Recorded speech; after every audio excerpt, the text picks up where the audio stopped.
আসসালামু আলাইকুম। Exam point বিডিতে তোমাদের সবাইকে স্বাগতম।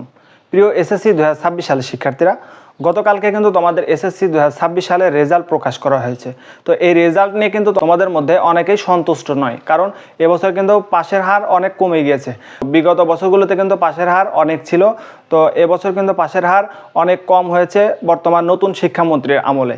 তো তোমাদের মধ্যে কিন্তু অনেকেই ফেল গিয়েছো, আবার অনেকেই কিন্তু 2-1 মার্কের জন্য A+ মিস করেছো।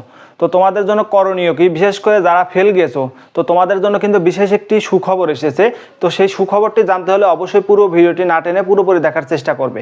তো তোমাদের জন্য কিন্তু শিক্ষামন্ত্রী বিশেষ একটি সুযোগ রেখেছে, সে বিষয় নিয়ে কিন্তু আজকের ভিডিওতে আমি আলোচনা করব।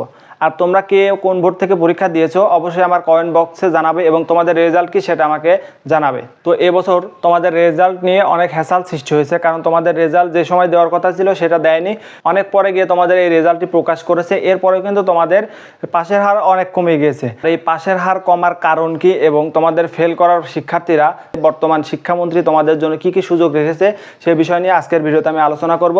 তো চলো বন্ধুরা, ভিডিওটি শুরু করা যাক। তোমরা যারা আমার চ্যানেলে নতুন অবশ্যই চ্যানেলটি সাবস্ক্রাইব করে পাশে থাকা বেল আইকনটি চালু করে দিবে। তো চলো আর দেরি না করে ভিডিওটি শুরু করা যাক।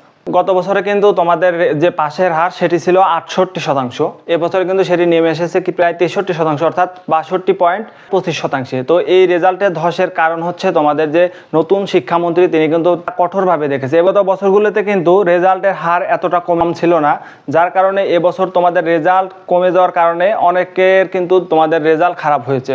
তো অনেকে কিন্তু ফেল গিয়েছো। তোমরা যারা ফেল গিয়েছো তোমাদের জন্য যে সুযোগটি এসেছে সেটা হচ্ছে বোর্ড চ্যালেঞ্জ। তো প্রতি বছর কিন্তু তোমাদের যে বোর্ড চ্যালেঞ্জ হতো, এখানে কিন্তু বোর্ড চ্যালেঞ্জের যে খাতা এটা পুনরায় আবার দেখা হতো না, কিন্তু এবছর শিক্ষামন্ত্রী বলেছে তোমরা যারা বোর্ড চ্যালেঞ্জ করবে তোমাদের এই খাতা কিন্তু আবার পুনর্নিরীক্ষণ করা হবে, অর্থাৎ তোমাদের খাতা আবার পুনরায় দেখা হবে, এবং তুমি যদি নম্বর পাওয়ার যোগ্য হও সেখানে কিন্তু তোমার নম্বর দেওয়া হবে। তো এভাবে কিন্তু তোমাদের খাতাটি আবার পুনরায় তখন কিন্তু নম্বর যোগ করে দিবে। তো বিগত বছরগুলোতে কিন্তু এই নম্বরগুলো এভাবে যোগ করা হতো না, বিগত বছরগুলোতে খাতার শুধু নম্বরগুলো যোগ করা হতো, তখন কিন্তু খাতাটি পুনরায় মূল্যায়ন করা হতো না। কিন্তু এবছর তোমাদেরই জন্য একটি সুযোগ এসেছে, সেটি হচ্ছে তোমাদের বোর্ড চ্যালেঞ্জ যদি তুমি করো, তোমার ওই খাতাটি তুমি কোথায় কত নম্বর পাওয়ার যোগ্য আবার কিন্তু পুনরায় সেই খাতাটি দেখা হবে, এবং বোর্ড থেকে কিন্তু সেটা দেখা হবে, সেটা কিন্তু কোনো শিক্ষক দেখবে না।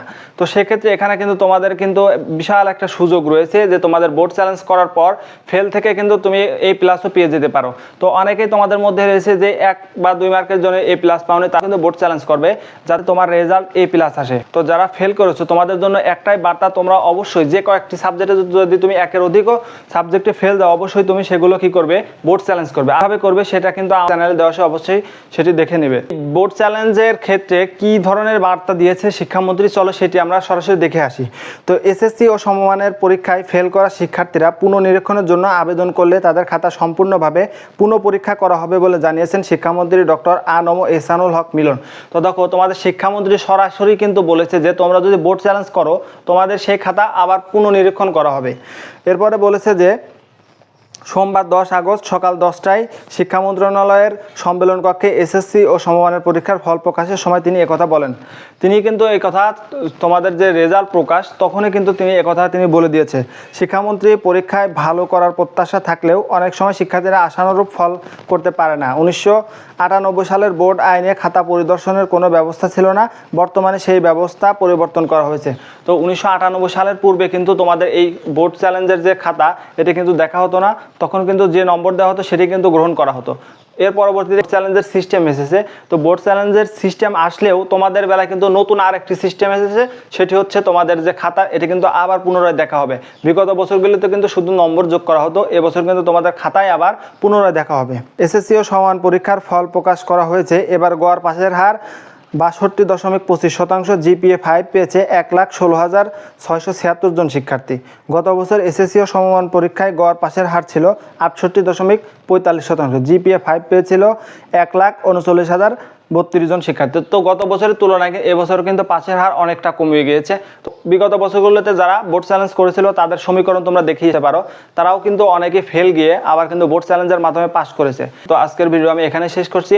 পরবর্তী ভিডিও পেতে অবশ্যই এক্সাম পয়েন্ট ভিডিওর সাথেই থাকবে।